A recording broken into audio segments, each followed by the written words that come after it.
The silent divorce that nobody talks about. So almost a year later, you still sit in your car crying because you just want your family back. When will this stop? When will the anguish and heartbreak stop? As I would have chosen them over and over and over again. And may easily just walked away. Walked away. Serious question. I don't get this. Why do people in my personal life hate me? Today, we're looking at stories from women who openly shared their life choices online. At first, everything seemed exciting and empowering. But as time went on, their own videos began showing disappointment, regret, and unexpected challenges. Our first story starts with a woman who says her husband and her best friend betrayed her, leaving her heartbroken. She tells her side with confidence, making it seem like a clear case of betrayal. But the story doesn't end there. She kept posting for years, and her later videos gradually revealed more details. As the timeline unfolded, some of her own statements offered a different perspective that will simply follow her story through the videos she shared herself, letting the timeline speak without adding or changing the facts. My husband fell in love with my best friend. Now ex-husband, ex-best friend, but they fell in love. It's now been 4 years, and I wanted to share a very important lesson that I learned. The people that are meant to be in your life will be in your life. Nothing will stop them from simply being in your life. If it's so easy for someone to leave, then they were never truly meant to be with you long term anyways. Also, I see people begging people to stay in their life. You really want someone in your life that you have to beg for? No, thank you. And if you're really fighting for someone to stay, don't you value and respect yourself enough to just let them go? I know that divorce is really hard, and I know that sitting in the loneliness is really hard, but it's way better than begging and pleading for someone to see your worth and your value. You are worth so much more than that, and I hope you see that. So from one heartbreak to another, I see you and I love you. That's quite a summary. Years of emotional recovery wrapped up in just a few moments. It certainly leaves a strong impression. She then says, "You shouldn't have to beg someone to stay in your life." It's a powerful statement, but it also invites viewers to look more closely at the full story. Notice how she explains the situation. She says her former partner developed feelings for someone else, carefully presenting the events in a way that shapes the audience's first impression. At this stage, we only have her version of what happened. But this is only the beginning. As more videos are shared, additional details start to appear, offering a broader view of the timeline. And compared to the stories coming next, this one is told in a much more measured and polished way. And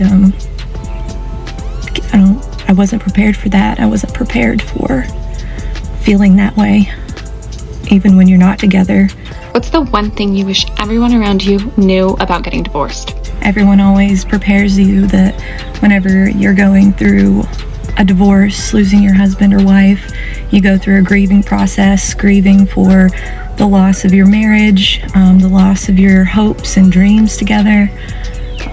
But one thing that they really don't prepare you for is the loss of a friend, the loss of your best friend, the person that you always wanted to tell your day and to tell, your small wins and your small victories. And I wasn't prepared for that. I wasn't prepared for feeling that way, even when you're not together and haven't been together. Just having that desire to have them as a friend again. Now we move to another story. Different woman, different marriage, but the emotions feel surprisingly familiar. Unlike the first person, she isn't trying to present a polished message or turn her experience into a motivational lesson. Instead, she appears to be sharing her emotions exactly as she feels them, without filters or careful presentation. The first woman focused on confidence and moving forward. This woman, however, seems to be struggling with the reality of her situation and searching for answers after the divorce. These are two very different ways of dealing with the same kind of life event. One emphasizes strength and recovery, while the other openly shows the emotional impact as it unfolds. Is there anyone out there in TikTok land that can tell me what you're supposed to do with your life when you've been in a relationship for 20 plus years with the same person, you have children, you have, built a life together, and then all of a sudden that life is no longer. What are you supposed to do with your life? Like, I work, I'm a registered nurse, I have a career, I guess. I have hobbies, I have, a house. I have all the things that I guess you need to live the life, but I don't know how. I don't, do you date other people? Do you sort of, I just don't know. I want to focus on myself. I want to be happy. I want to heal from this whole process that I've been in. But I also want to live life. I also want to have fun. I don't want it to be all about being miserable and feeling sad and just going through the motions of life because my relationship, my marriage broke down. I just don't want to do that anymore. I want to be happy. I want to move on, and I want to just find joy in life again. She talks about having a successful career, a home, hobbies, and children. Everything that many people consider the foundation of a fulfilling life. Yet despite all of that, she admits she's still searching for happiness. In her videos, she asks viewers what she's supposed to do next, showing that material success doesn't always bring emotional peace. One statement stands out the most. I just want to be happy. It's a simple sentence, but it raises an important question. What does happiness actually mean, and where does it come from? Her story suggests that even when someone achieves many of life's biggest milestones, they can still feel like something important is missing. Sometimes the hardest challenge isn't building a successful life, it's finding lasting fulfillment within it. So there are some crucial things that people don't talk about after you go through a divorce. The fact that the quietness and the emptiness in your home when you don't have your spouse or your children is deafening. You have to really get comfortable with being alone, and it's very uncomfortable. You quickly realize that you are now the center stage of all conversation in your friend group because you're now living this wild and fun life because you're no longer attached to anybody.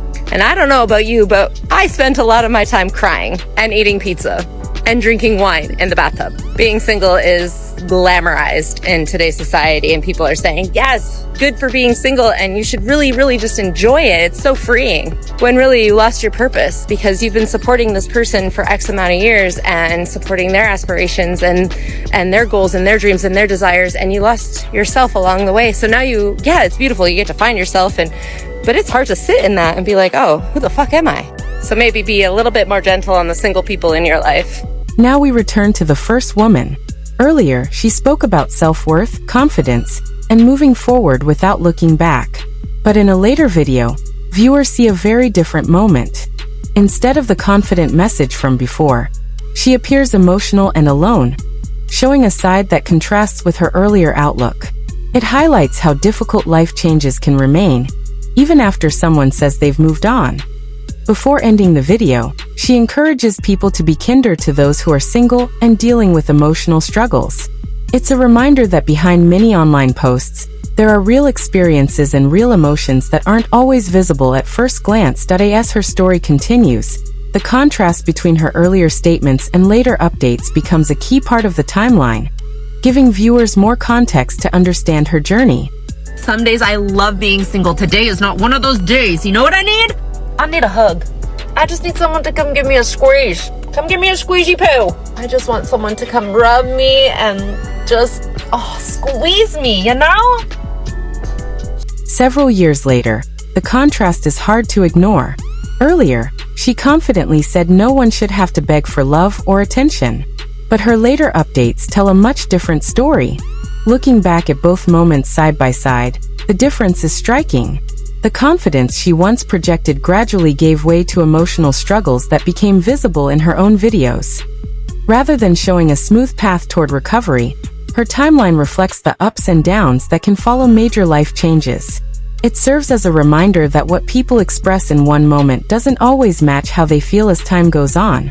Can you actually believe that love will find you again? Like love will come in, or that someone will actually hold your heart really safely and just not break it?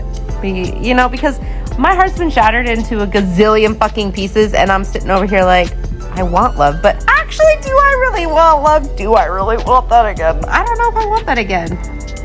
But then I'm like, ooh, cuddling, I'm just sitting here by my fucking self. Yeah, I want to cuddle.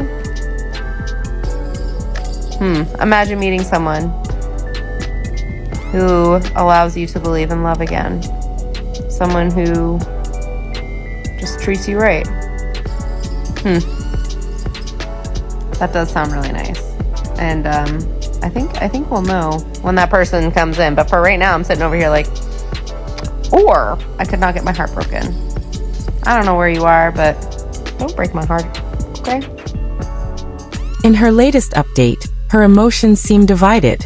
One moment she talks about wanting love and companionship, and the next she admits she's afraid of being hurt again. It's clear she's still trying to understand what she truly wants. Looking back, she once had a long-term relationship that offered stability and familiarity. Yet over time, that sense of security no longer seemed to fulfill her expectations, leading her to make a major life decision. This raises an interesting question. Can comfort in a relationship sometimes be mistaken for routine? And where is the line between feeling secure and feeling unfulfilled? The answer is different for everyone, which is why every relationship follows its own path. Her story isn't just about one decision. It's about how emotions, expectations, and reality can change over time. Sometimes the things people value most only become clear after life takes an unexpected turn.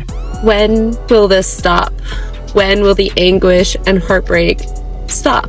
It's been 6 months of this, and some days are better than others, and I thought I was doing really well, moving on with my life, and then it just hits you like a ton of bricks, and it just weighs on your heart, and you just miss them so much. True connection, that true intimacy, that love was so fucking real. It was real for me. And at the end of the day, they didn't choose me. And that's what hurts so much, because I would have chosen them over and over and over again. And they easily just walked away. Walked away. If this is you, I want you to remember that you do not chase love. Love comes to you. And it shouldn't hurt. It shouldn't hurt. She says she would have chosen them again and again, but according to her, they decided to move on without her. She also mentions that her former partner and her former best friend are still together years later. From her perspective, that remains one of the most painful parts of the story. As the timeline continues, it naturally raises more questions than answers. Rather than focusing only on why the relationship ended, viewers may also wonder what led both people to make the choices they did. The full picture is often more complex than a single version of events can explain. With that, we move on to the next part of the story. This divorce nobody talks about. So almost a year later, you still sit in your car crying because you just want your family back. You would do anything to get your family back, but it doesn't matter. So you sit in your car because you don't want your kids to see you weak. And you just cry. And hope that one day it'll just all get better. I hope that one day is soon. A year later, the situation looks very different. In one video, she's sitting alone in a parked car, overwhelmed with emotion and trying to keep her children from seeing her break down. This isn't the confident image shown in earlier posts. It's a quiet, emotional moment that reflects the reality many people face after a major life change. Once the cameras stop rolling and everyday life continues, she says she wishes she could have her family back, showing just how deeply the loss still affects her. Looking at the timeline, it's clear that some decisions carry lasting emotional consequences, and once certain moments have passed, they can't always be undone. It's a powerful reminder that major life choices often continue shaping people's lives long after the initial decision is made. I love my husband, but I wish that I never married him. I'm Sammy, and I'm currently deconstructing from religion, and I'm questioning every single thing about my life. And the fact that I got married at 18 years old and have 8 children that I'm taking care of is not a choice that I would make now that I understand that God is not real and eternal happiness is not on the table. How am I supposed to move forward, and how am I supposed to feel peace with these choices that I feel I would not have made if I was properly informed about life? How do you reconcile that? Please let me know if you have, because Now we move to another story. This woman married at a young age and built a large family with 8 children. Years later, she says her beliefs and outlook on life have changed, causing her to question many of the decisions she made in the past. What stands out is the mixed emotions she expresses. She says she still cares deeply for her husband, yet at the same time admits she regrets getting married. Those two feelings exist side by side, showing how complicated her situation has become. According to her own account, she is still living with her family while openly sharing these thoughts online. From the outside, everything may appear normal, but her public statements suggest she's going through a major personal struggle that could affect the future of her family. That IT also raises an important question. When someone begins rethinking the foundation of their life, what happens next? The answer is never simple, and every family faces those moments differently. Serious question. I don't get this. Why do people in my personal life hate me? This story comes full circle. Over the years, she shared videos describing herself as stronger, healed, and ready for a new chapter. Her message focused on confidence, self-respect, and moving forward. But as more updates appeared, a different picture slowly emerged. Later videos revealed moments of loneliness, emotional struggles, and unanswered questions. Instead of a simple success story, viewers witnessed a journey filled with highs and lows. Meanwhile, her former partner moved on with a new relationship, while she continued trying to make sense of everything that had happened. Looking back at the complete timeline, it's clear that the emotions didn't disappear just because time passed. In the end, this story isn't only about the end of a relationship. It's about how expectations and reality don't always align, and how major life decisions can have lasting emotional effects. Sometimes the complete picture only becomes clear after every chapter has unfolded.